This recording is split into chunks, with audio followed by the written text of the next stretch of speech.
ನಮಸ್ಕಾರ ವಿದ್ಯಾರ್ಥಿಗಳೇ, ನಿಮಗೆ ಪ್ರೆಸೆಂಟ್ ಕ್ಲಾಸ್ಗೆ ಸ್ವಾಗತ. ನಾನು ಅಜಿತ್, ನಿಮ್ಮ ಗಣಿತ ಶಿಕ್ಷಕ.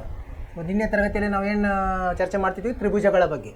ತ್ರಿಭುಜಗಳು ನಿಮಗೆ ಮೊದಲೇ ಗೊತ್ತಿದ್ದು, ಅದರ ಈಗ ಕೆಲವೊಂದು ಗುಣಲಕ್ಷಣಗಳು ಅಂದ್ರೆ ನೀವು ಸರ್ವ ಸಮ್ಮತಿ ಬಗ್ಗೆ 9ನೇ ತರಗತಿಯಲ್ಲಿ ಕಲ್ತಿದ್ದೀರಿ. ಈಗ ಸರ್ವ ಸಮರೂಪತೆ ಬಗ್ಗೆ ನಾವೀಗ ಕಲಿತಾ ಇದ್ದೀವಿ ಈ ತರಗತಿಯಲ್ಲಿ. ನಿನ್ನೆ ನಾವು ಏನು ಮಾಡಿದ್ವಿ, 6.1 ಮುಗಿಸಿದ್ವಿ. ಅದು ಅಭ್ಯಾಸ 6.1. ಸೊ ಇದರಲ್ಲಿ ಸರ್ವರೂಪ ಇವೆಲ್ಲ ಏನು ಸಮರೂಪ ಇವೆಲ್ಲ ಬಿಟ್ಟ ಸ್ಥಳವನ್ನು ಮಾಡಿದ್ವಿ. ಯಾವುದಾದರಲ್ಲಿ ಸಮರೂಪ ಬರ್ತದೆ ಉದಾಹರಣೆಗಳು ಅದನ್ನೆಲ್ಲ ಕಲ್ತಿದ್ವಿ ನಾವು. ಅದನ್ನು ನಿಮಗೆ ಏನು ಹೇಳ್ತೀನಿ, ನಾನು ಪುನರಾವರ್ತನೆ ಮಾಡಿರಿ ಅಂತ ಹೇಳಿದ್ದೆ. ನೀವು ಮಾಡಿರಿ ಅಂತ ನನಗೆ ನಂಬಿಕೆ ಇದೆ. ನಿಮಗೆ ಏನಾದರೂ ಅದರಲ್ಲಿ ಡೌಟ್ ಇದ್ದರೆ, ಅಂದರೆ ಏನಾದರೂ ಸಂದೇಹ ಇದ್ದರೆ ನೀವು ಮೆಸೇಜ್ ಮಾಡಬೇಕು. ಈಗ ಮುಂದೆ ಹೋಗೋಣಂತೆ. ತ್ರಿಭುಜಗಳ ಸಮರೂಪತೆ ಏನೇನು ಬೇಕಾಗತ್ತೆ? ಎರಡು ತ್ರಿಭುಜಗಳ ಸಮರೂಪತೆಯ ಬಗ್ಗೆ ಏನಂತ ನಾವು ತಿಳ್ಕೋಬಹುದು. ತ್ರಿಭುಜಗಳ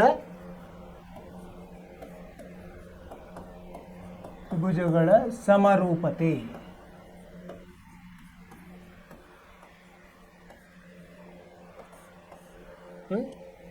ಸೊ ತ್ರಿಭುಜವು ಕೂಡ ಒಂದು ಬಹುಭುಜಾಕೃತಿ, ಹೌದಲ್ಲ? ನಮ್ಗೆ ಗೊತ್ತಿದೆ ಅದಕ್ಕೆ. ಯಾಕಂದ್ರೆ ಅದು ಮುಚ್ಚಿದ ಆಕೃತಿ ಇರ್ತದೆ, ಮತ್ತು ಅದಕ್ಕೆ 2ಕ್ಕಿಂತ ಹೆಚ್ಚಾದರೆ 3 ಬಾಹು ಇರ್ತದೆ. ಹೀಗಾಗಿ ಅದು ಬಹುಭುಜಾಕೃತಿ, ಅದು ನಮ್ಗೆ ಗೊತ್ತಿದೆ. ಸೊ ಆದ್ದರಿಂದ ಎರಡು ತ್ರಿಭುಜಗಳ ಸಮರೂಪತೆ ಬಗ್ಗೆ ನಾವು ಮೇಲೆ ತಿಳಿಸಿದ ನಿಯಮಗಳನ್ನು, ಅದೇ ನಾವು ಮೊದಲೇ ಮಾಡಿದ್ವಲ್ಲ, ಎಲ್ಲ ಆಕೃತಿಗೂ ನಾವು ನಿಯಮ ಮಾಡಿದ್ವಿ. ಈಗೇನಂತ ಮಾಡೋದು, ನಾವು ತ್ರಿಭುಜಕ್ಕೆ ಅದು ಹೇಗೆ ಅನ್ವಯಿಸ್ತದೆ ಅಂತ ನೋಡೋಣ. ಸೊ ಎರಡು ತ್ರಿಭುಜಗಳು ಸಮರೂಪವಾಗಬೇಕಾದರೆ ಅವುಗಳ ಅನುರೂಪ ಕೋನಗಳು ಸಮವಾಗಿರಬೇಕು. ಹೆಂಗಿರಬೇಕು? ಇಲ್ಲಿ ಒಂದು ಚಿತ್ರ ತೆಗೆದ್ರೆ ಇಲ್ಲಿ ಒಂದು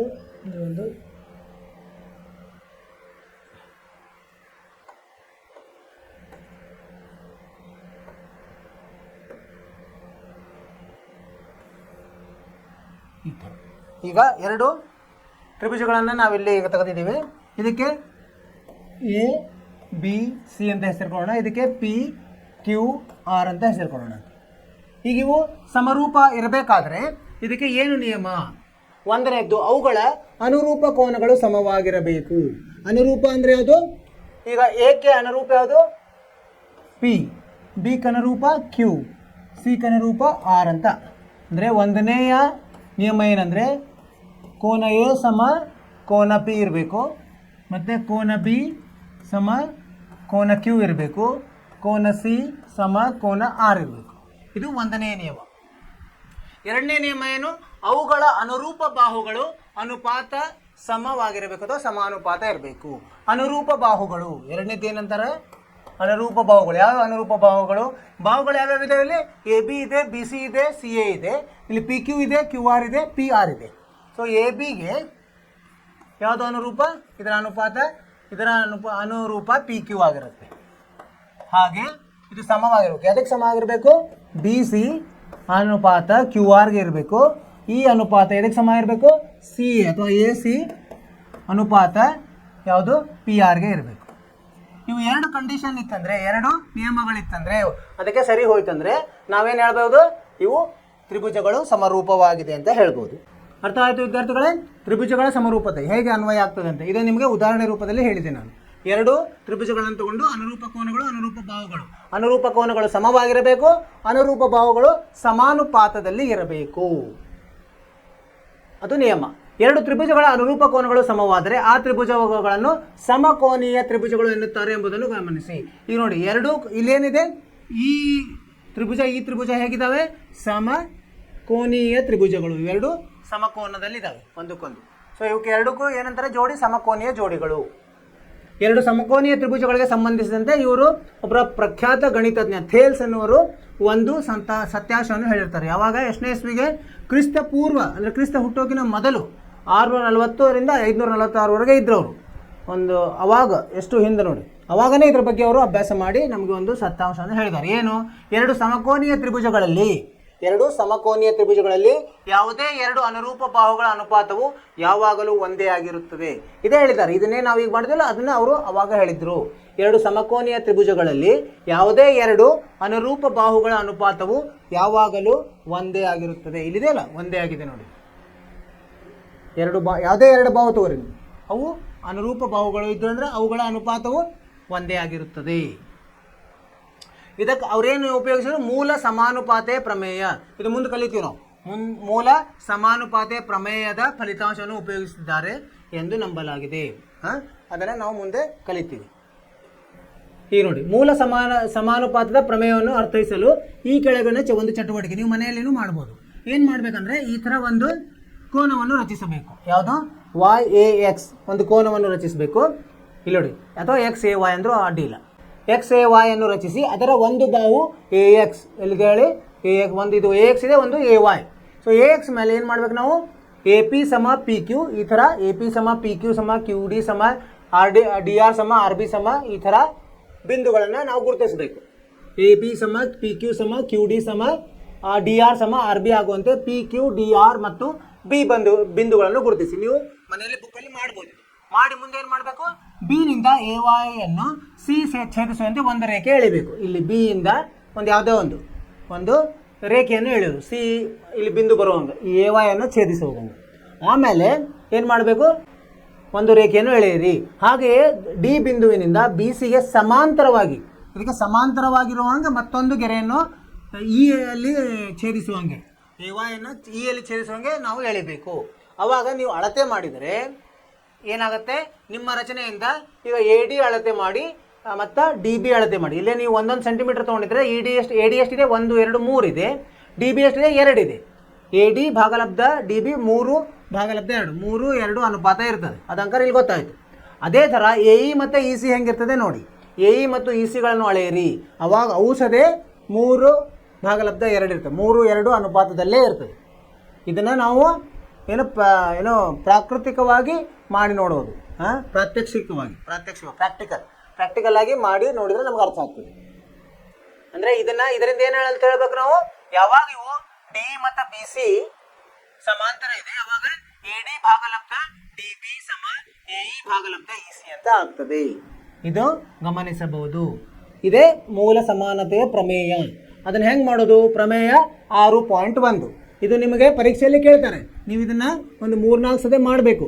ಕೈಯಿಂದನೇ ಮಾಡಿ ಅದನ್ನು ಏನು ಮಾಡಬೇಕು? ಪುನರಾವರ್ತನೆ, ಪ್ರಾಕ್ಟೀಸ್ ಮಾಡಬೇಕು. ಪ್ರಾಕ್ಟೀಸ್ ಮಾಡಿದರೆ ನಿಮಗೆ ಅದು ತಲೆಯಲ್ಲಿ ಉಳಿತದೆ. ಏನಂದರೆ ಇಲ್ಲೊಂದು ತ್ರಿಭುಜವನ್ನು ರಚಿಸೋದು. ತ್ರಿಭುಜದ ಏನಂತ ಹೇಳ್ತದೆ ಪ್ರಮೇಯ 6.1? ತ್ರಿಭುಜದ 2 ಬಾಹುಗಳನ್ನು 2 ವಿಭಿನ್ನ ಬಿಂದುಗಳಲ್ಲಿ ಛೇದಿಸುವಂತೆ ಒಂದು ಬಾಹುವಿಗೆ ಸಮಾಂತರವಾಗಿ ಎಳೆದ ಸರಳ ರೇಖೆಯು ಉಳಿದೆರಡು ಬಾಹುಗಳನ್ನು ಸಮಾನುಪಾತದಲ್ಲಿ ವಿಭಾಗಿಸುತ್ತದೆ. ಏನು ಅರ್ಥ ಮಾಡ್ಲಿಕ್ಕೆ ಆಗ್ತದೆ ನಮಗೆ? ಇಲ್ಲಿ ನೋಡಿ, ಏನಾಗಿದೆ? ಇಲ್ಲಿ ABC ಅಂತ ಒಂದು ತ್ರಿಭುಜ ಇದೆ. ಇಲ್ಲಿ AB ಅಲ್ಲಿ D ಅಂತ ಒಂದು ಬಿಂದು ಇದೆ.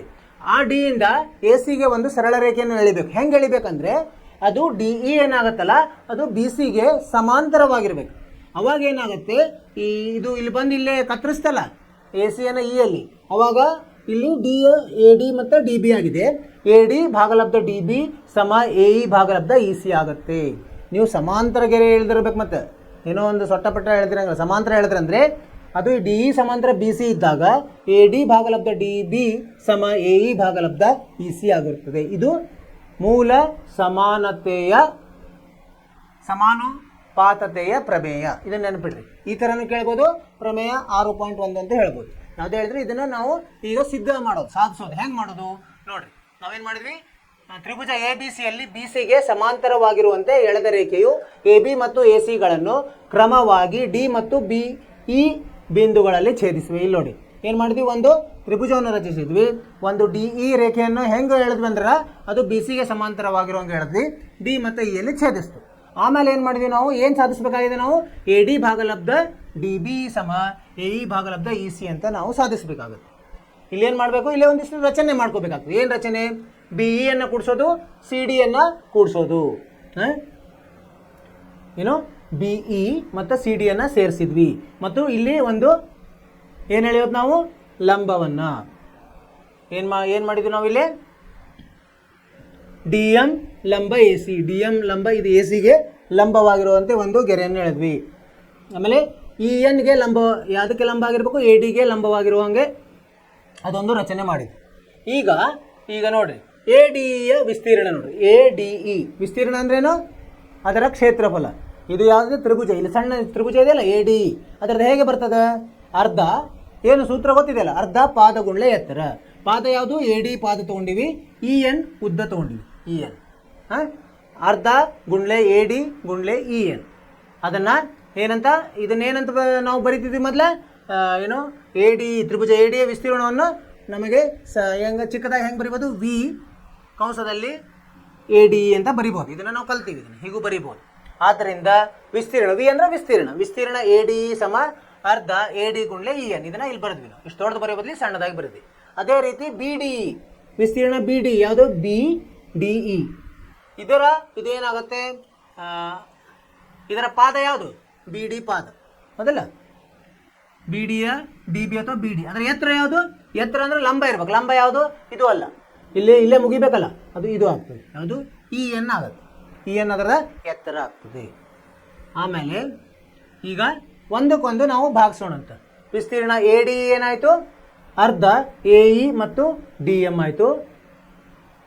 ಎ ಡಿ ಇದು ಎ ಇ ಮತ್ತು ಡಿ ಎಮ್ ಆಯಿತು.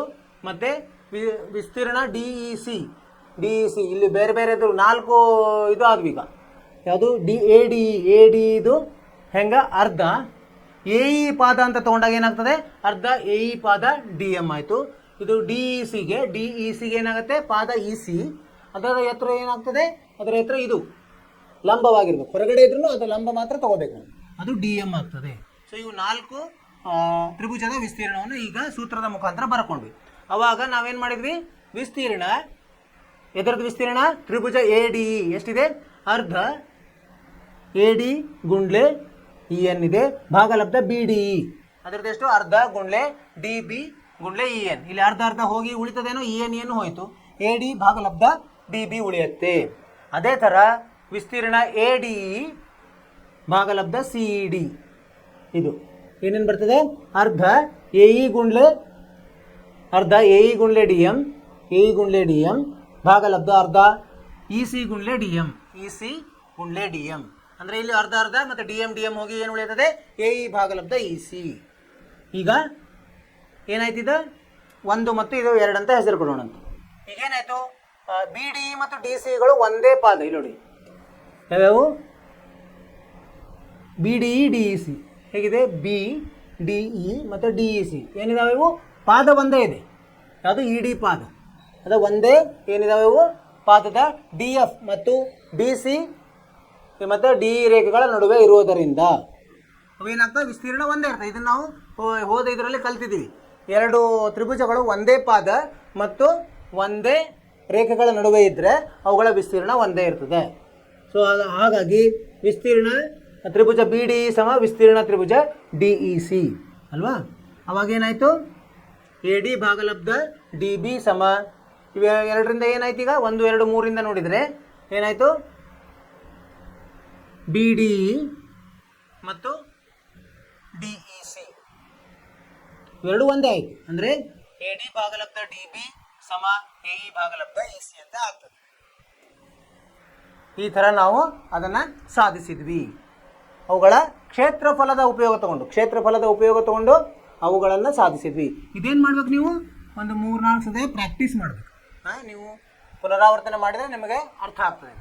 ಇದನ್ನು ಮಾಡ್ತಾ ಹೋಗಿ ನಿಮಗೇನಾದರೂ ಅರ್ಥವಾಗಿಲ್ಲ ಅಂದರೆ ಹೇಳ್ರಿ, ಮತ್ತೆ ಇನ್ನೊಮ್ಮೆ ಹೇಳ್ಕೊಡೋಣ. ಈಗ ಇದನ್ನು ವಿಲೋಮವಾಗಿ ತೊಗೊಂಡ್ರೂ ಅದು ಸರಿ ಇರುತ್ತೆ ಅಂತ ಇರುತ್ತೆ ಇಲ್ಲೋ ಅಂತ ಅದನ್ನು ನಾವು ಪರೀಕ್ಷಿಸೋದು. ಈ ಪ್ರಮೇಯದ ವಿಲೋಮವು ಸರಿಯೇ? ವಿಲೋಮದ ಅರ್ಥ ಅಂತ ತಿಳಿಯೋದು ಅನುಬಂಧ 1 ನೋಡಿ. ಏನಂದರೆ ಈಗ ಇನ್ನೊಂದು ಚಟುವಟಿಕೆ ಮಾಡಿದ್ವಿ. ಏನು ಮಾಡಿದ್ವಿ ನಾವೀಗ ಹಾಗೆ ಮೊದಲೇದು ಮಾಡಿದ್ವಲ್ಲ ಅದೇ ಥರ ಒಂದು ಕೋನವನ್ನು ರಚಿಸಿದ್ವಿ. ಏನು ಮಾಡಬೇಕು ನಿಮ್ಮ ನೋಟ್ ಪುಸ್ತಕದಲ್ಲಿ ಎಕ್ಸ್ ಎ ವೈ ಕೋನ ರಚಿಸಿ ಮತ್ತು ಎ ಬಿ 1 ಸಮ ಬಿ 1 ಬಿ 2 ಸಮ ಬಿ 2 ಬಿ 3 ಸಮ ಬಿ 4 ಬಿ ಅಂತ ಬಿಂದುಗಳನ್ನು ಗುರುತಿಸಬೇಕು. ಆಮೇಲೆ ಎ ಎಕ್ಸ್ ಏನಂತೆ ಎ ಎಕ್ಸ್ ಕಿರಣದ ಮೇಲೆ ಬಿ 1 ಇದು ಆಯಿತಾ. ಹಾಗೆ ಎ ಸಿ 1 ಈ ಕಡೆನೂ 2 ಕಡೆನೂ ನಾವು ಸಮನಾಗಿ ಗುರುತಿಸಬೇಕು. ಆಮೇಲೆ ಅವನ್ನ ಬಿ 1 ಸಿ 1 ಕೂಡಿಸ್ಬೇಕು, ಬಿ ಸಿ ಅನ್ನು ಕೂಡಿಸ್ಬೇಕು. ಅವಾಗ ಇದನ್ನು ಅಳತೆ ಮಾಡಿ ನೋಡಿದಾಗ ಯಾವುದು ಎ ಬಿ 1 ಭಾಗಲಬ್ಧ ಬಿ 1 ಬಿ, ಎ ಬಿ 1 ಭಾಗಲಬ್ಧ ಬಿ 1 ಬಿ ಮತ್ತು ಎ ಸಿ 1 ಭಾಗಲಬ್ಧ ಸಿ 1 ಸಿ ಏನು ನಾವು ಅಳತೆ ಮಾಡಿದಾಗ ನೋಡಿದಾಗ 1/4 ಸಮ ಇರ್ತದೆ. ಯಾಕಂದರೆ ಇಲ್ಲಿ 1 ಇದೆ, ಇದು 1 2 3 4 ಇದು 4 ಇದೆ, 1 2 3 4 ಇದೆ, ಇದು 1 ಇದೆ, 1 2 3 4 ಇದು ಬರ್ತದೆ.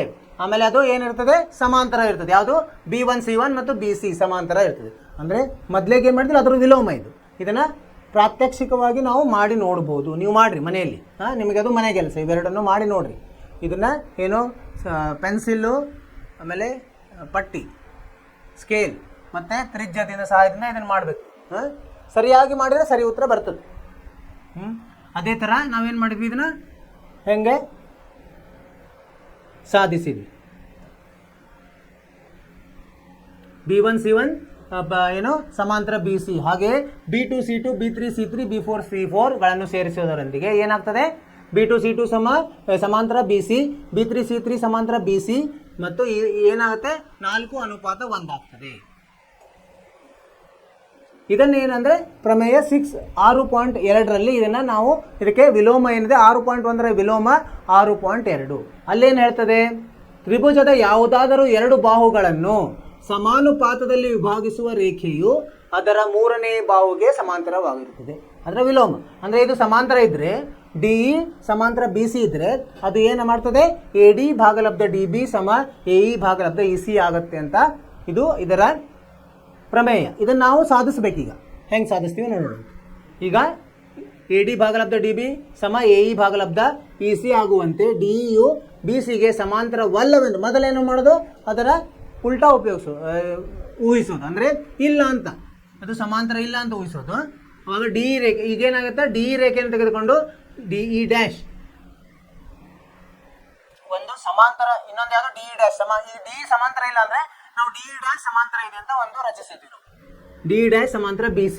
ಅವಾಗ ಏನಾಯಿತು, AD ನಾವು ಈಗ ಸಮಾಂತರ ರಚಿಸಿ ಅಂದರೆ ಒಂದನೇ ಇದರಲ್ಲಿ ಏನಿದೆ ಅದೇನಾದರೂ ಸಮಾಂತರ ಇದ್ದರೆ AD ಭಾಗಲಬ್ಧ DB ಸಮ AE ಡ್ಯಾಶ್ ಭಾಗಲಬ್ಧ E ಡ್ಯಾಶ್ C ಅಂತ ನಾವು ಕಲ್ತಿದ್ದೀವಿ. ಯಾವುದೇ ಒಂದು ರೇಖೆ ಎರಡು ಬಾಹುಗಳನ್ನು ಅದು ಸಮಾಂತರವಾಗಿ ಛೇದಿಸ್ತಿದ್ರೆ ಅದು ಅನುಪಾತ ಹೆಂಗಿರ್ತದೆ, ಒಂದೇ ಇರ್ತದೆ ಅಂತ ಇದು ನಮಗೆ ಗೊತ್ತಿದೆ. ಆದ್ದರಿಂದ AE ಭಾಗಲಬ್ಧ EC ಸಮ AE dash E dash C ಅಲ್ವಾ. ಮೇಲಿನ ಸಮೀಕರಣದ ಎರಡೂ ಬದಿಗೆ ಒಂದನ್ನು ಸೇರಿಸಿದರೆ, ಈಗ ಒಂದನ್ನು ಕೂಡಿಸೋಣಂತೆ ಎರಡು ಕಡೆ, ಅವಾಗ ಏನಾಗುತ್ತೆ, AE ಇಲ್ಲಿ ಏನಾಗುತ್ತೆ ನೋಡೋಣ, AE ಭಾಗಲಬ್ಧ EC ಇದಕ್ಕೆ ಒಂದನ್ನು ಸೇರಿಸಿದರೆ ಎರಡು ಕಡೆ ಒಂದನ್ನು ಸೇರಿಸಬೇಕು. AE ಡ್ಯಾಶ್ ಭಾಗಲಬ್ಧ E ಡ್ಯಾಶ್ C ಇದಕ್ಕೂ ಒಂದನ್ನು ಸೇರಿಸೋಣಂತೆ ಅಲ್ವಾ. ಅವಾಗ ಏನಾಯಿತು, ಇಲ್ಲಿ ಏನಾಗುತ್ತೆ, AE ಸಂಕಲನ EC ಭಾಗಲಬ್ಧ EC ಸಮ AE ಡ್ಯಾಶ್ ಸಂಕಲನ E dash C ಭಾಗಲಬ್ಧ E dash C ಆಯಿತು. EE ಮತ್ತು EC ಅಂದರೆ ಅಂದರೆ ಏನು, EE ಮತ್ತು EC ಅಂದರೆ AC ಅಲ್ವಾ, ಇದು AC ಆಯಿತು, ಭಾಗಲಬ್ಧ EC ಆಯಿತು. A dash E AE dash E dash C ಅಂದರೆ ಏನು, AE dash E dash C ಅಂದರೆ ಅದು ಸಹ AC ಭಾಗಲಬ್ಧ E ಡ್ಯಾಶ್ C ಆಯಿತು. ಈ ಮೇಲೆ ಎರಡು AC ಇದೆ. ಸೊ ಆದ್ದರಿಂದ EC ಸಮ E ಡ್ಯಾಶ್ C ಆಯಿತು. ಅಂದರೆ ನಾವೇನು ಊಹಿಸಿದ್ವಲ್ಲ E ಡ್ಯಾಶ್ ಅಂತ, ಅದು ಬೇರೆ ಯಾವುದೂ ಅಲ್ಲ, ಅದು ಈನೇ. ಸೊ ಹೀಗಾಗಿ ಇದು ಸರಿಯಾಗಿದೆ ಅಂತ ಹೇಳ್ಬೋದು. ಈ ಥರ ನಾವು ಸಾಧಿಸ್ಬೋದು. ಅದು ಸಮಾಂತರ ಇಲ್ಲ ಅಂತ ತಗೊಂಡು ಈ ಥರ ನಾವು ಒಂದು ಏನು ನಿರ್ಧಾರಕ್ಕೆ ಬರಬಹುದು. ಈಗ ಇದರ ಮೇಲೆ ಒಂದು ಏನಿದೆ, ಈ ಸಮಾನುಪಾತದ ಬಗ್ಗೆ ಅಂದರೆ ಸಮರೂಪತೆ ಸಮಾನತೆ ಬಗ್ಗೆ ಒಂದು ಇದು ಇದೆ ದೃಶ್ಯ ಮಾಧ್ಯಮದಲ್ಲಿ, ಅದನ್ನು ನೋಡೋಣ ಅಂತೀವಿ.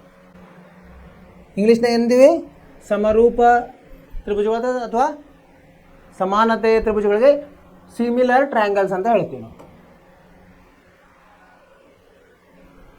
ಇಲ್ಲಿ ನೋಡಿ,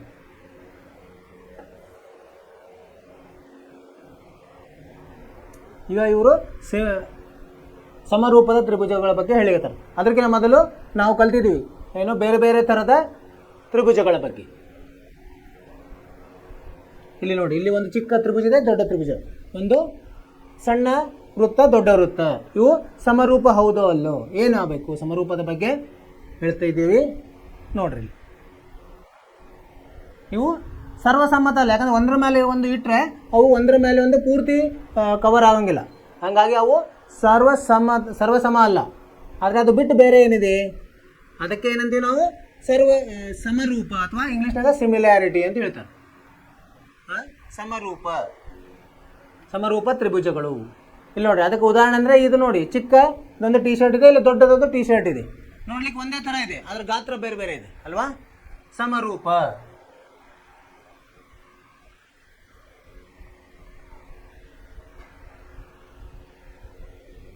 ಅಳತೆಗಳು ಬೇರೆ ಬೇರೆ ಇವೆ, ಆದರೆ ನೋಡಲಿಕ್ಕೆ ಒಂದೇ ಥರ ಇದೆ. ಅದಕ್ಕೇನಂತೀವಿ ನಾವು ಸಮರೂಪ ಅಂತ ಹೇಳ್ತೀವಿ. ಈಗ ನೋಡಿ ಇಲ್ಲಿ ಏನಿದೆ, ಷಡ್ಭುಜಾಕೃತಿ, 6 ಭುಜಗಳದ್ದು. ಇವು ಬೇರೆ ಬೇರೆ ಥರದ ತ್ರಿಜ್ಯದ ಇವು ತ್ರಿಜ್ಯಗಳು ಬೇರೆ ಬೇರೆ ಇದೆ, ವೃತ್ತಗಳು. ಆದರೆ ಆಕಾರ ಹೆಂಗಿದೆ, ಒಂದೇ ಆಕಾರ. ಅಂದರೆ ಅವು ಸಮರೂಪ, ಸರ್ವಸಮ್ಮತ ಅಲ್ಲ, ಸಮರೂಪವಾಗಿವೆ.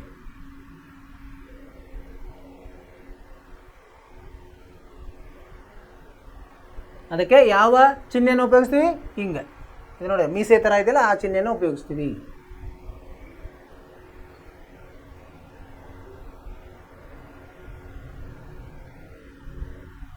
ಈಗ ಇಲ್ಲಿ ನೋಡಿ, ಒಂದು ತ್ರಿಭುಜ, ತ್ರಿಭುಜದಲ್ಲಿ ಸಮ ರೂಪ ಇರಲಿಕ್ಕೆ ಏನೇನು ಬೇಕು? 2 ತ್ರಿಭುಜಗಳು ಏನಿರಬೇಕು? ಕೋನಗಳು ಸಮವಾಗಿರಬೇಕು, ಅನುರೂಪ ಕೋನಗಳು ಸಮವಾಗಿರಬೇಕು. ಇಲ್ಲಿ ನೋಡಿ, ಯಾವ್ದಾವುದು ಎ ಮತ್ತು ಪಿ ಅನುರೂಪ, ಬಿ ಮತ್ತು ಕ್ಯೂ ಅನುರೂಪ, ಆರ್ ಮತ್ತು ಸಿ ಅನುರೂಪ.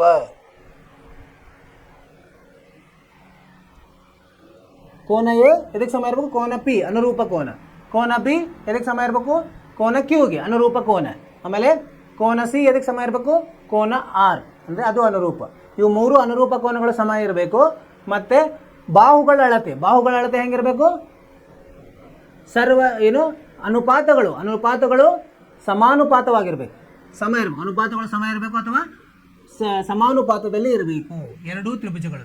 ಅಂದರೆ ಎ ಬಿ ಭಾಗಲಬ್ಧ ಪಿ ಕ್ಯೂ ಅಥವಾ ಪಿ ಕ್ಯೂ ಭಾಗಲಬ್ಧ ಎ ಬಿ. ತ್ರಿಭುಜದ ಎ ಬಿ ಸಿಯಲ್ಲಿ ಎ ಬಿ ಭಾಗಲಬ್ಧ ಪಿ ಕ್ಯೂ 4 ಭಾಗಲಬ್ಧ 2 ಬರ್ತದೆ. ಹಾಗೆ ಬಿ ಸಿ ಭಾಗಲಬ್ಧ ಕ್ಯೂ ಆರ್ 6 ಭಾಗಲಬ್ಧ 3 2. ಅನುಪಾತ ಒಂದೇ ಇರಬೇಕು. ಎ ಸಿ ಭಾಗಲಬ್ಧ ಪಿ ಆರ್ ಅದು ಸಹ 2 ಒಂದೇ ಇತ್ತಂದರೆ ಇವು ಸಮರೂಪ ತ್ರಿಭುಜಗಳು. ಇಂಗ್ಲೀಷ್ನಾಗಲ್ಲಿ ಸಿಮಿಲರ್ ಟ್ರಯಾಂಗಲ್ಸ್ ಅಂತ ಹೇಳ್ತೀವಿ. ನೋಡಿ ಏನಂತಿದೆ, 2 triangles are similar if the corresponding angles, ಅನುರೂಪ ಕೋನಗಳು ಮತ್ತು ಸಮ ಇರಬೇಕು, ಅನುರೂಪ ಬಾಹುಗಳು ಸಮಾನುಪಾತದಲ್ಲಿ ಇರಬೇಕು. ಇದು ನಾವು ಕಲ್ತಿದ್ದೀವಿ. ಇದು ದೃಶ್ಯ ಮಾಧ್ಯಮದಿಂದ ಸರಳವಾಗಿ ಗೊತ್ತಾಗಲಿಕ್ಕೆ ನಾವು ತೋರಿಸ್ತಾ ಇದ್ದೀವಿ.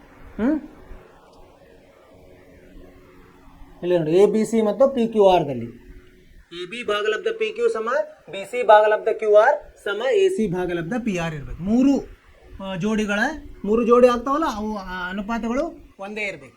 ಆಮೇಲೆ ಕೋನಗಳು 3 ಕೋನಗಳು, ಈ 3 ಕೋನಗಳು ಆ 3 ಕೋನಗಳಿಗೆ ಸಮವಾಗಿರಬೇಕು, ಅನುರೂಪ ಕೋನಗಳು.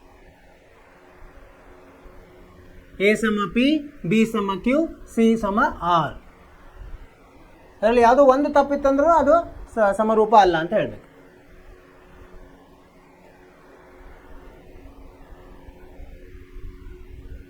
ಅನುರೂಪ ಇರಬೇಕು. ಒಂದು ಎ ಮತ್ತು ಆರು ಹಾಗಲ್ಲ, ಬಿ ಮತ್ತು ಪಿ ಆಗಲ್ಲ, ಅನುರೂಪ.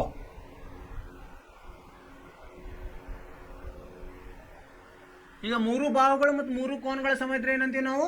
ಅದಕ್ಕೆ ಸರ್ವಸಮ್ಮತ ಅಂತೀವಿ ನಾವು. ಅದಕ್ಕೆ ಇಂಗ್ಲೀಷ್ನಾಗ ಏನಂತೀವಿ? ಕಾಂಗ್ರುಯೆನ್ಸಿ. ಆದರೆ ಸಿಮಿಲಾರಿಟಿಗೆ 2ರಲ್ಲಿ 6 ಗುಣಧರ್ಮದಲ್ಲಿ 3 ಹೊಂದಬೇಕು. ಇವು ಕೋನ ಎಲ್ಲ ಕೋನಗಳ ಸಮ ಇದ್ರೂ ಒಂದೇ ನಡೆಯುತ್ತೆ. ಅದನ್ನು ಪರೀಕ್ಷಿಸಿದ್ರೆ ಸಾಕು. ಎಲ್ಲ ಬಾಹುಗಳು ಸಮಾನುಪಾತದಲ್ಲಿದ್ದರೆ ಸಾಕು, ಅದು ಸಮರೂಪ ಅಂತ ನಾವು ಹೇಳಬಹುದು. ಸೊ ಇದ್ರ ಚಿಹ್ನ ಏನು? ಇದು ಸರ್ವಸಮ್ಮತದ ಚಿಹ್ನ. ಸಮ ಬರೆದು ಮೇಲೆ ಒಂದು ಮೀಸೆ ಹಾಕೋದು. ಇದರಲ್ಲಿ ಸಮರೂಪದಲ್ಲಿ ಸಮ ಇರೋಂಗಿಲ್ಲ, ಸಮ ಚಿಹ್ನೆ ಇರೋಂಗಿಲ್ಲ, ಕೇವಲ ಅದು ಮೀಸೆ ಚಿಹ್ನೆ ಮಾತ್ರ ಇರ್ತದೆ. ಇದನ್ನು ನೆನ್ಪಿಟ್ಕೊಡಿ. ಅಂದರೆ ಎಲ್ಲ ಸಮರೂಪಗಳು ಸರ್ವಸಮ್ಮತ ಇರೋಂಗಿಲ್ಲ, ಆದರೆ ಎಲ್ಲ ಸರ್ವಸಮ್ಮತಗಳು ಸಮರೂಪವಾಗಿರುತ್ತವೆ.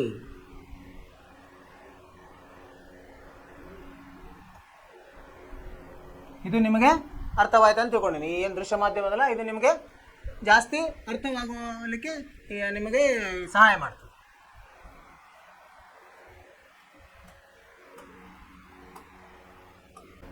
ಈಗ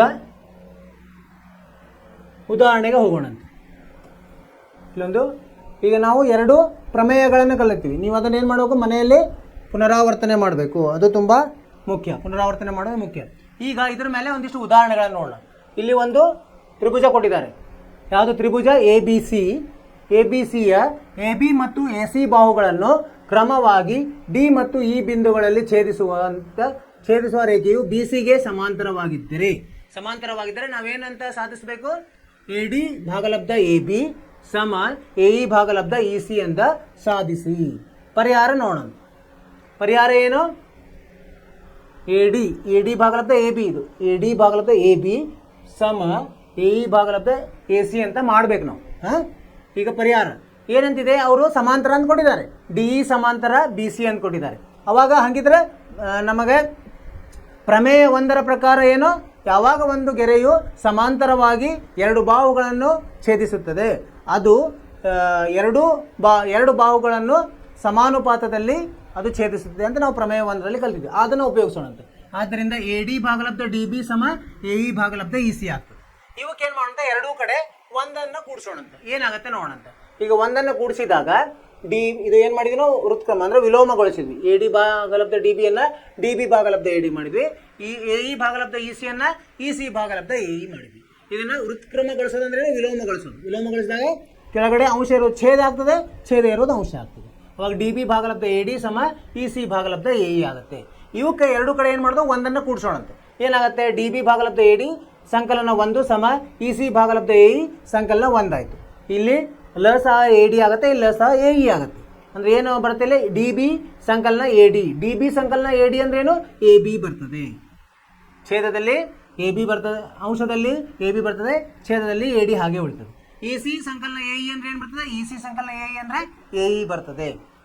ಸೊ ಹೀಗಾಗಿ ಏನಾಯಿತು, ಎ ಬಿ ಭಾಗಲಬ್ಧ ಎ ಡಿ ಸಮ ಎ ಸಿ ಭಾಗಲಬ್ಧ ಎ ಇ. ಮತ್ತೆ ಇದನ್ನು ವಿಲೋಮಗೊಳಿಸೋಣ. ಅವಾಗ ಏನು ಬಂತು, ಎ ಡಿ ಭಾಗಲಬ್ಧ ಎ ಬಿ ಸಮ ಎ ಇ ಭಾಗಲಬ್ಧ ಎ ಸಿ. ಈಗ ಅವ್ರು ಏನು ಹೇಳಿದ್ರು ಅದನ್ನೇ ಸಾಧಿಸ್ಲಿಕ್ಕೆ ಆಯ್ತು, ಇಲ್ಲಿ ಸಾಧಿಸಿದ್ವಿ. ಏನೇನು ಮಾಡಿದ್ವಿ, ಅವ್ರು ಕೊಟ್ಟಿರೋದನ್ನೇ ಉಪಯೋಗಿಸಿಕೊಂಡ್ವಿ ನಾವು. ಅಂದರೆ ಇದು ಸಮಾಂತರ ಇದೆ, ಸಮಾಂತರ ಇದರಿಂದ ಅವ್ರಿಗೆ ಅನುಪಾತವನ್ನು ಸಮಗೊಳಿಸೋದು.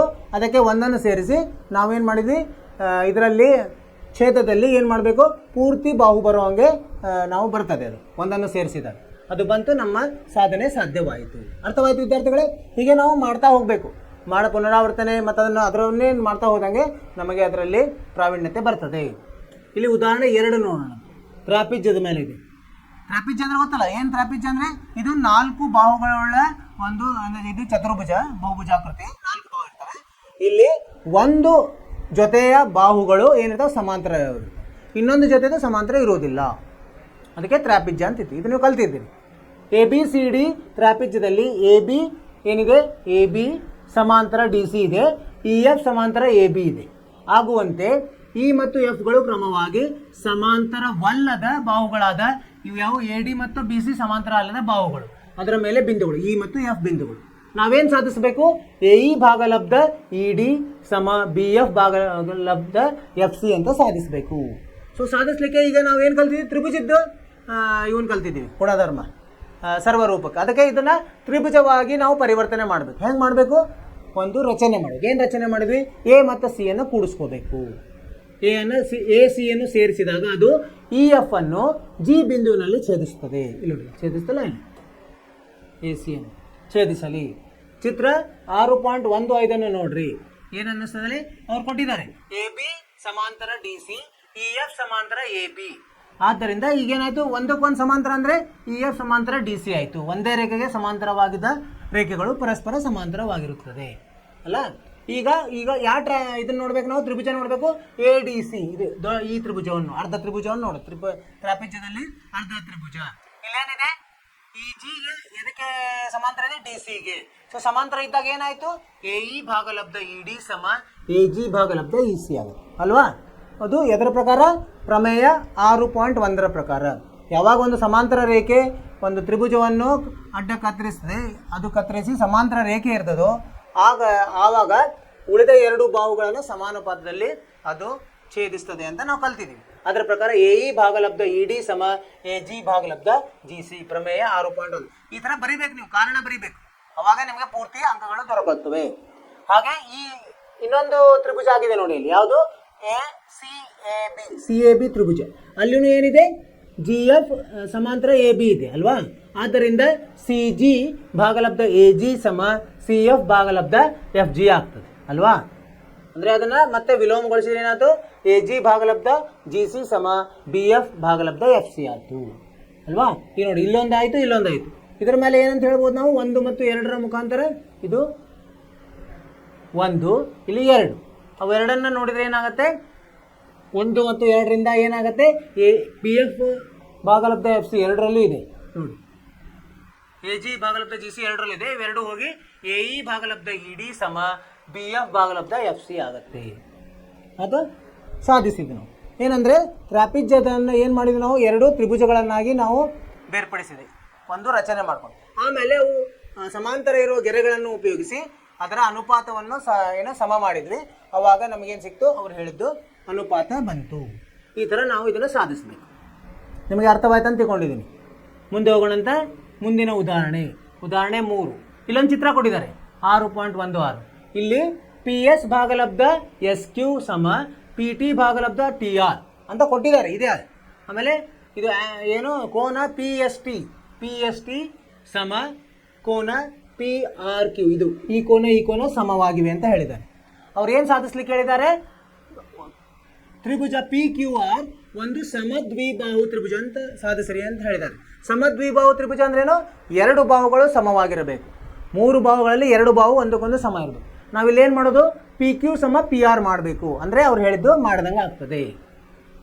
ಸೊ ಹೆಂಗೆ ಮಾಡೋದು ಪರಿಹಾರ ನೋಡೋಣ.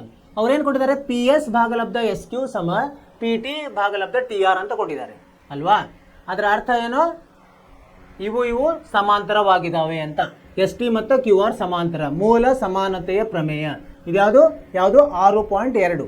ಸಮಾಂತರ ಇದ್ದರೆ ಅವು ಏನು ಸಮಾನುಪಾತದಲ್ಲಿದ್ದರೆ 2 ರೇಖೆಗಳು ಏನಿರ್ತವೆ, ಸಮಾಂತರ ಇರ್ತವೆ. ಆಮೇಲೆ ಇನ್ನೊಂದೇನು ಕೊಟ್ಟಿದ್ದಾರೆ, ಪಿ ಎಸ್ ಟಿ ಸಮ ಪಿ ಕ್ಯೂ ಆರ್. ಇದು ಏನಂತ ಎಂಥ ಕೋನಗಳಾಗ್ತವೆ, ಇವು ಸಮಾಂತರ ರೇಖೆಯಲ್ಲಿ ಒಂದು ಗೆರೆ ಛೇದಿಸಿದರೆ ಅಲ್ಲಿ ಏನು ಉಂಟಾಗ್ತದೆ, ಅನುರೂಪ ಕೋನಗಳು ಉಂಟಾಗ್ತದೆ. ಇದನ್ನು ನಾವು 9ನೇ ತರಗತಿಯಲ್ಲೇ ಕಲ್ತಿದ್ದೀವಿ. ಈಗ ಎಸ್ ಮತ್ತು ಕ್ಯೂ ಒಂದೇ ಆಯ್ತು ಅಲ್ವಾ, ಎಸ್ ಮತ್ತು ಕ್ಯೂ ಒಂದೇ ಆಯಿತು, ಸಮಾನ ಅನುರೂಪ ಕೋನಗಳು. ಯಾವುದು, ಕೋನ ಪಿ ಎಸ್ ಟಿ ಸಮ ಕೋನ ಪಿ ಆರ್ ಕ್ಯೂ, ಇದು ಕೊಟ್ಟ ಬಿಟ್ಟಿದ್ದಾರೆ. ಸೊ ಆದ್ದರಿಂದ ಈ ಕೋನ ಸಮ ಈ ಕೋನ ಐತಿ, ಸರಿನಾ. ಈ ಕೋನ ಸಮ ಈ ಕೋನ, ಅವ್ರು ಏನು ಕೊಟ್ಟಿದ್ದಾರೆ, ಈ ಕೋನ ಸಮ ಈ ಕೋನ ಕೊಟ್ಟಿದ್ದಾರೆ. ಆದ್ದರಿಂದ ಆರ್ ಸಮ ಕ್ಯೂ ಆಯಿತು. ಅಂದರೆ 2 ಕೋನ ಸಮ ಆದರೆ ಅದರ ಅಭಿಮುಖವಾಗಿರುವಂಥ ಬಾಹುಗಳ ಸಹ ಸಮ ಇರ್ತದೆ. ಬಾಹುಗಳು ಎಲ್ಲರ ಅಭಿಮುಖ ಸಮ ಕೋನಗಳ ಅಭಿಮುಖವಾಗಿರುವ ಸಹ ಸಮ ಇರ್ತದೆ. ಇದನ್ನು ನಾವು ಕಲ್ತಿದ್ದೀವಿ ಮೊದಲೇ. ಸಮವಾದ ಕೋನಗಳಿಗೆ ಅಭಿಮುಖವಾದ ಬಾಹುಗಳು ಸಮ ಅಂದರೆ ಪಿ ಕ್ಯೂ ಆರ್ ಏನಾಯಿತು, ಸಮದ್ವಿಬಾಹು ಆಯಿತು. ಇದು ಉದಾಹರಣೆಗಳು ತುಂಬ ಮುಖ್ಯ. ಉದಾಹರಣೆಯಿಂದ ಏನಾಗ್ತದೆ ನಮಗೆ, ಅದನ್ನು ಅವರು ಇಲ್ಲಿ ಯಾವ ರೀತಿಯಲ್ಲಿ ಬಿಡಿಸಿರ್ತಾರೆ ಅಂತ ನಮಗೆ ಅರ್ಥವಾಗಿ ನಮಗೆ ಮುಂದೆ ಅಭ್ಯಾಸದ ಪ್ರಶ್ನೆಗಳನ್ನು ಬಿಡಿಸಲಿಕ್ಕೆ ಸರಳವಾಗ್ತದೆ. ಅದಕ್ಕೆ ಇದರಲ್ಲಿ ನಾವು ನೈಪುಣ್ಯತೆ ಬೆಳೆಸ್ಕೋಬೇಕು, ನಿಪುಣರಾಗಬೇಕು. ಅಂದ್ರೇ ಅದರಲ್ಲಿ ಏನಾದರೂ ನಮಗೆ ಸಂಶಯ ಇದ್ದರೆ ಬಗೆಹರಿಸ್ಕೊಂಡ್ರೆ ನಾವು ಅಭ್ಯಾಸಕ್ಕೆ ಹೋದಾಗ ಸರಳ ಆಗ್ತದೆ, ಅದರಿಂದ ಪರೀಕ್ಷೆಗೆ ಸರಳ ಆಗ್ತದೆ. ಮಾಡ್ತೀರಿ ವಿದ್ಯಾರ್ಥಿಗಳೇ. 3 ಉದಾಹರಣೆಗಳು ನೀವೇನು ಮಾಡೋಕೆ ಮನೆ ಕೆಲಸ, 2 ಪ್ರಮೇಯಗಳನ್ನು ಮಾಡಬೇಕು, 3 ಏನು ಮಾಡಬೇಕು, ಉದಾಹರಣೆಗಳನ್ನು ಸರಿಯಾಗಿ ಮಾಡ್ಕೋಬೇಕು. ಆವಾಗ ಏನಾಗ್ತದೆ, ಅಭ್ಯಾಸ ಮಾಡಲಿಕ್ಕೆ ಸರಳ ಆಗ್ತದೆ. ಈಗ ಅಭ್ಯಾಸ ಶುರು ಆಗ್ತದೆ. 6.2 ಇದನ್ನೇನು ಮಾಡೋಣಂತ, ನಾಳಿಂದ ಶುರು ಮಾಡೋಣಂತ 6.2. ಸೊ ಇಲ್ಲಿವರೆಗೆ ನಾವು ಇವತ್ತೆಲ್ಲ ಕಲ್ತೀವಿ. ನಾವು ಏನೇನು ಕಲ್ತೀವಿ ನಾವು ಇವತ್ತು ನೋಡೋಣ.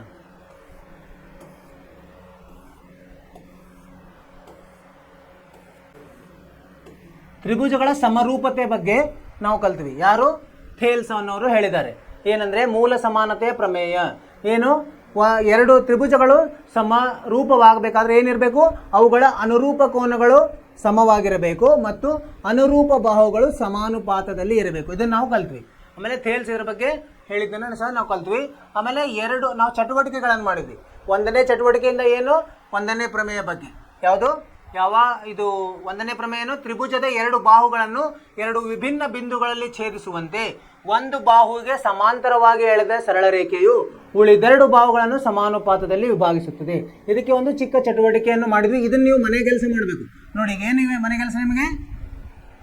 2 ಚಟುವಟಿಕೆಗಳು, 2 ಚಟುವಟಿಕೆಗಳು, 2 ಪ್ರಮೇಯಗಳು, 3 ಉದಾಹರಣೆಗಳು. ಇಷ್ಟು ನೀವು ಮನೆ ಕೆಲಸ ಮಾಡಬೇಕು. ಸೊ ಇದೊಂದು ಚಟುವಟಿಕೆ, ಇದನ್ನು ಕಲ್ತ್ವಿ. ಆಮೇಲೆ ಪ್ರಮೇಯ ಕಲ್ತ್ವಿ. ಇದು ಪ್ರಮೇಯನ ಹೇಗೆ ಸಾಧಿಸಬೇಕು ಅದನ್ನು ಸಹ ಕಲ್ತ್ವಿ. ಏನು ಮಾಡಿದ್ವಿ ನಾವು ಇಲ್ಲಿ? ರಚನೆಗಳನ್ನು ಮಾಡ್ಕೊಂಡ್ವಿ.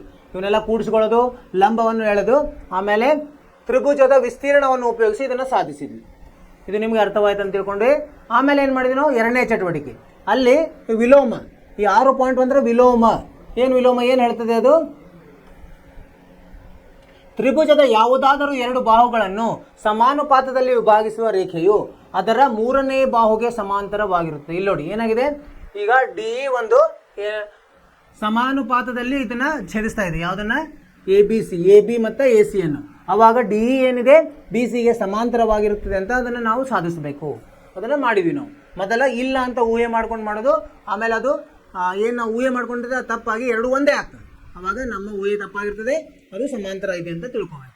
ಅದಕ್ಕೊಂದು ನಾವು ಚಟುವಟಿಕೆ ಮಾಡಿ. ಇದು ಸಹ ನೀವು ಏನು ಮಾಡಬೇಕು, ಮನೆಯಲ್ಲಿ ಮಾಡಬೇಕು. ನೀವು ಮಾಡ್ತೀರ ಅಂತ ತಿಳ್ಕೊಂಡಿದ್ದೀನಿ. ಆಮೇಲೆ 3 ಉದಾಹರಣೆಗಳನ್ನು ಅಭ್ಯಾಸ ಮಾಡಿದ್ವಿ ಅಲ್ವಾ? 3 ಉದಾಹರಣೆಗಳು, ಸರಳವಾದ ಈ ಪ್ರಮೇಯಕ್ಕೆ ಸಂಬಂಧಿಸಿರುವಂಥ 3 ಉದಾಹರಣೆಗಳ ಬಗ್ಗೆ ನಾವು ನೋಡ್ಕೊಂಡ್ವಿ. ಸೊ ಅದು ನಮಗೆ ಅರ್ಥ ಆಯಿತು. ಸೊ ಈಗ ನಾಳಿನ ತರಗತಿಯಲ್ಲಿ ಏನು ಮಾಡೋರಿದ್ವಿ ನಾವು? ಅಭ್ಯಾಸವನ್ನು ಮಾಡೋರಿದ್ವಿ 6.2. ಅದಕ್ಕೆ ನೀವು ಇದರಿಂದ ಎಲ್ಲ ತಯಾರಿ ಮಾಡ್ಕೊಂಡು ಬರಬೇಕು. ಅದರ ಪುನರಾವರ್ತನೆಯಿಂದ ರೆಡಿಯಾಗಿ ತಯಾರಾಗಿ ಈ ಅಭ್ಯಾಸಕ್ಕೆ ನಾಳೆ ನಾವು ಶುರು ಮಾಡೋಣ ಅಂತ. ಅಲ್ಲಿವರೆಗೆ ನೀವೇನು ಮಾಡಬೇಕು? ಅಭ್ಯಾಸ ಮಾಡ್ತಾ ಇರಬೇಕು. ದೈನಂದಿನ ಚಟುವಟಿಕೆಗಳನ್ನು ಮಾಡಿ, ಪಠ್ಯೇತರ ಚಟುವಟಿಕೆಯಲ್ಲಿ ಭಾಗವಹಿಸಿ ನಿಮ್ಮ ಆರೋಗ್ಯದ ಬಗ್ಗೆ ಕಾಳಜಿ ತಗೊಳ್ರಿ. ಆಮೇಲೆ ಇವತ್ತು ನಾವು ಇನ್ನೊಂದು ಮಾಡಿದ್ವಿ, ಏನು? ಇದರ ದೃಶ್ಯ ಮಾಧ್ಯಮದಿಂದ ಸಹ ನಾವು ನೋಡಿದ್ವಿ. ಅದನ್ನು ನಿಮಗೆ ಅರ್ಥವಾಯ್ತು ಅಂತ ತಿಳ್ಕೊಂಡು, ದೃಶ್ಯ ಮಾಧ್ಯಮದಿಂದ ನೋಡಿದಾಗ ಏನಾಗ್ತದೆ, ನಮಗೆ ಇನ್ನೂ ಚೆನ್ನಾಗಿ ಅರ್ಥ ಆಗ್ತದೆ. ನಿಮಗೆ ಅರ್ಥವಾಗಿದೆ ಅಂತ ತಿಳ್ಕೊಂಡಿದ್ದೀನಿ. ಆಮೇಲೆ ಇಷ್ಟೆಲ್ಲ ಆದ್ರೂ ನಿಮಗೆ ಏನಾದರೂ ಸಂದೇಹಗಳಿದ್ದರೆ ನಮಗೇನು ಮಾಡಬೇಕು, ನೀವು ಮೆಸೇಜ್ ಹಾಕಬೇಕು. ನಾವು ಅದನ್ನು ನಿಮಗೆ ಸಲಹೆಗಳನ್ನು, ಅದನ್ನು ವಿವರಣೆಯನ್ನು ಮತ್ತೊಮ್ಮೆ ಪುನರಾವರ್ತನೆ ಮಾಡೋಣ. ಇಷ್ಟು ಹೇಳ್ತಾ ಇವತ್ತಿನ ತರಗತಿಯನ್ನು ಮುಗಿಸ್ತಾ ಇದ್ದೀವಿ. ನಿಮ್ಮ ಬಗ್ಗೆ ನಿಮಗೆ ಕಾಳಜಿ ತಗೊಳ್ರಿ. ಮುಂದಿನ ಕ್ಲಾಸಿನಲ್ಲಿ ಭೇಟಿಯಾಗೋಣ ಅಂತ ತರಗತಿಯಲ್ಲಿ. ಅಲ್ಲಿವರೆಗೆ ನಿಮಗೆ ಶುಭವಾಗಲಿ. ನಮಸ್ಕಾರ.